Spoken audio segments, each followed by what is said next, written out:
Praise be to the Lord Jesus. ஏசு கிறிஸ்துவினால் உங்களுக்கு சமாதானமும் சந்தோஷமும் உண்டாவதாக. இன்னைக்கு பார்க்கவிருக்கிற வேத பகுதி 2 நாளாகமம் 1 அதிகாரம் வசனம் 12. ஞானமும் விவேகமும் தந்திருக்கிறதும் அல்லாமல் உனக்கு முன் இருந்த ராஜாக்களுக்காகிலும் உனக்கு பின் இருக்கும் ராஜாக்களுக்காகிலும் இல்லாத ஐஸ்வர்யத்தையும் சம்பத்தையும் கனத்தையும் உனக்கு தருவேன் என்றார். என்ன ஒரு அழகான வாக்குத்தத்தம் ஆண்டவர் சாலமோன் கொடுக்குறாரு. வாக்குத்தத்தங்கள் நம்ம பார்க்கும்போது அநேக நேரம் அதை சுதந்திரிக்கிறது எப்படின்னு தான் நம்ம பார்ப்போம். அதுவும் இந்த வாக்குத்தத்தத்தில் 2வது பகுதி தான் சபைகளில் வாக்குத்தத்தமாக கொடுக்கப்படுது. என்னது? ஐஸ்வர்யத்தையும் சம்பத்தையும் கனத்தையும் உனக்கு தருவேன் என்றார். இப்போது நம்ம ஒரு வாக்குத்தத்தத்தை சுதந்திரிக்கிறதுக்கு முன்னாடி அந்த வாக்குத்தத்தத்தை பெற்றுக்கொள்கிற நபர் என்ன மாதிரியான ஒரு குணாதிசயமோ இல்லை என்ன பண்ணினாருங்கிறத பார்க்கும்போது தான் நம்ம வாழ்க்கை நடையில் அதை நம்ம செயல்படுத்தும் போது அந்த மாதிரி தான் நம்ம ஒரு வாக்குத்தத்தத்தை சுதந்திரிக்க முடியுங்கிறத நம்ம முதல்ல தெளிவாக புரிஞ்சுக்கணும் இல்லையா? இந்த இடத்துல எதுக்காக இந்த வாக்குத்தத்தம் சாலமோன் கொடுக்கப்படுது? தாவீதுக்கு அப்புறமா தன்னுடைய மகன் சாலமோன் ராஜ்யத்தை ஏற்கிறாரு. அப்போது அவர் ராஜா ஆனதுக்கப்புறமா தேவனுக்கு ஒரு நாள் சர்வாங்க தகன பலிகளை செலுத்திட்டு அவர் வரும்போது அன்னைக்கு ராத்திரி தேவன் அவருக்கு தரிசனமாகி நீ விரும்புகிறதை என்னிடத்தில் கேள் அப்படின்னு சொல்லி சொல்கிறாரு.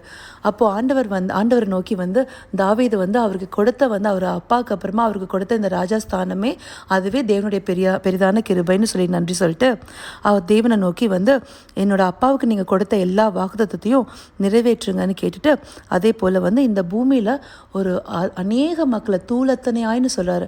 அவ்வளோ மக்களை நீங்கள் வச்சுருக்கீங்க, அவங்களுக்கு என்ன ராஜாவாக ஏற்படுத்தியிருக்கீங்க. இத்தனை மக்களுக்கும் நான் நியாயத்தையும் நீதியும் சேர்க்க எனக்கு ஞானத்தையும் அறிவையும் கொடுங்கன்னு அவர் கேட்குறாரு. அப்போது தேவன் அவர் மேலே ஒரு பிரியம் உண்டாகி அவர் தேவனே விவரித்து சொல்கிறாரு, நீ ராஜாவானதுனால இதெல்லாம் கேட்டிருந்துருக்கலாம், ஆனால் நீ கேட்டது ஞானத்தையும் அறிவையும் சொல்லிட்டு பிரியப்பட்டு தான் இந்த வாக்குத்தத்தம் கொடுக்கப்படுது. என்னெல்லாம் கேட்டிருக்கலான்னு சொல்கிறாரு. சாலமோன் கேட்டிருக்கலாம், அவர் இந்த ராஜா ஆனதுனால ஐஸ்வர்யத்தையும் சம்பத்தையும் கனத்தையும் கொடுங்க, எனக்கு எல்லா வெல்த் ரிச்சஸ் ஹானர் இதெல்லாமே எனக்கு ஒரு ராஜாவாக நான் எல்லாத்தையுமே எனக்கு எப்போவும் இருக்கணும்னு கேட்டிருக்கலாம். இல்லைனா என்ன கேட்டிருக்கலாம், வழக்கமாக ராஜாக்களுக்கு நிறைய பகைஞர் இருப்பாங்க. எனிமி கண்ட்ரீஸ்லேருந்து நிறைய பேர் தாக்குதல் பண்ண வருவாங்க. அந்த மாதிரி பகைஞரோட பிராணனை கேட்டிருக்கலாம், அவங்களோட உயிரியே இவர் வாங்குறதுக்கு இவருக்கு அதிகாரம் கேட்டிருக்கலாம். இல்லைனா அவங்கள ஜனத்தை நம்ம அந்த ஆள்றதுக்கும் இந்த ராஜாவாக இருக்கிறதுக்கு நீடிய ஆயுசை கேட்டிருக்கலாம். இது எதுவுமே அவர் கேட்கல.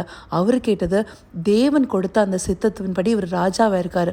ராஜாவாக எதுக்காக வச்சிருக்காரு? தன்னுடைய ஜனத்தை அந்த ஜனத்தை ஆளக்கூடிய அறிவையும் ஞானத்தையும் கொடுங்க அப்படின்னு கேட்டது தான் தேவனுக்கு ரொம்ப பிரியமாகி இந்த வாக்குத்தத்தம் கொடுக்கப்படுது. உனக்கு முன்னாடி இருந்த நீ ஞானத்தையும் விவேகத்தையும் உனக்கு கொடுக்கறது இல்லாமல் உனக்கு முன்னாடி இருக்கிற ராஜா ஆகட்டும் உனக்கு பின்னாடி வரப்போகிற ராஜா ஆகட்டும் இவங்க யார்கிட்டையும் இல்லாத எல்லா ஐஸ்வர்யத்தையும் சம்பத்தையும் கனத்தையும் உனக்கு தருவேன்னு தேவன் அழகாக வாக்குத்தத்தம் பண்ணுறாரு.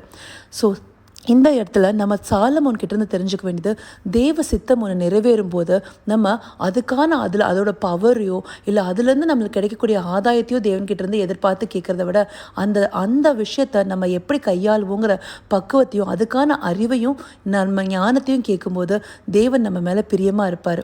அப்போது அவர் மற்ற அநேக ஆசீர்வாதங்களுக்கும் நம்மளுக்கு நம்மளை சுதந்திரிக்க பண்ணுவார். அதை நம்ம மறந்துடுறோம். அநேக நேரம் இந்த எக்ஸ்ட்ராவாக கொடுக்கப்பட்ட வாக்குத்தத்தை மட்டும்தான் கேட்குறோம். என்னது? ஆண்டவர் அந்த விவேகத்தையும் ஞானத்தையும் கொடுத்தது இல்லாமல் இந்த மற்றது தரேன்னு சொல்கிறாரு பாருங்க, வெல்த் ரிச்சஸ் ஹானர், அதை நோக்கி நம்ம பார்க்குற ஒரு இதயத்தோடு இருக்கும். அந்த மாதிரி இருக்காமல் நம்ம தேவ சித்தத்தை அறிஞ்சு அவர்கிட்ட உண்மையாக நடக்கும்போது என்ன இருக்குன்னு சொல்லிட்டு சாலமோனும் நீதிமொழிகளை அழகாக சொல்லியிருக்காரு. கர்த்தருடைய ஆசீர்வாதமே ஐஸ்வர்யத்தை தரும், அதனோடைய அவர் வேதனையை கூட்டார். தேவன் ஒரு ஆசீர்வாதத்தை கொடுக்கும்போது தான் அது முழுமையான ஐஸ்வர்யமாக இருக்கும், அதில் எந்த ஒரு வேதனையும் இருக்காது. அப்போது அவருக்கு பிரியமானதை அவருக்கு கொடுத்த சித்தத்தை நம்ம அதை கையாளக்கூடிய ஞானத்தையும் அறிவையும் நம்ம கேட்போம். நம்ம நிறைய நேரங்களில் நல்ல ஒரு பொசிஷன் ஆண்டவர் கொடுப்பார்.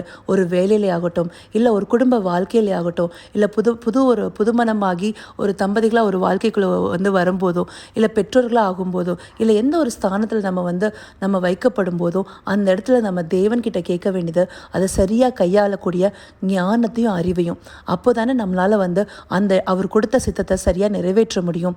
அதுக்காக தான் தாவீது என்றைக்குமே அவருடைய மகனுக்காக அழகாக ஒரு வேண்டுதல் பண்ணியிருக்காரு.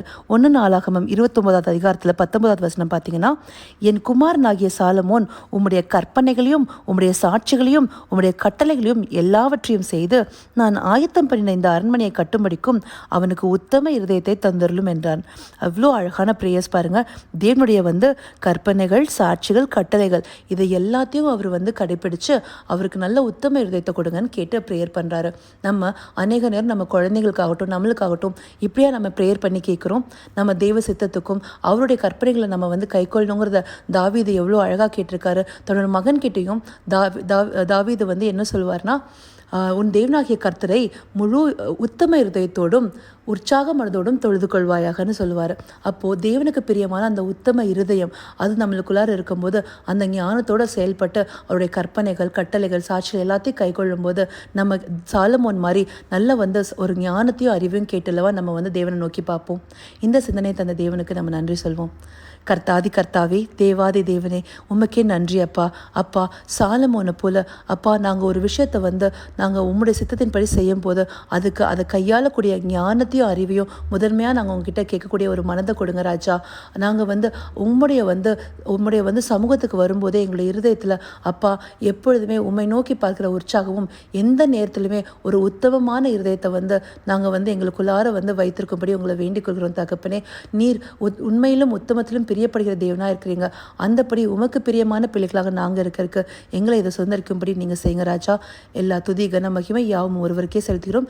இயேசு கிறிஸ்துவின் வெளியேறப்பட்ட நாமத்தால் வேண்டிக் கொள்கிறேன் பிதாவே. ஆமென், ஆமென்.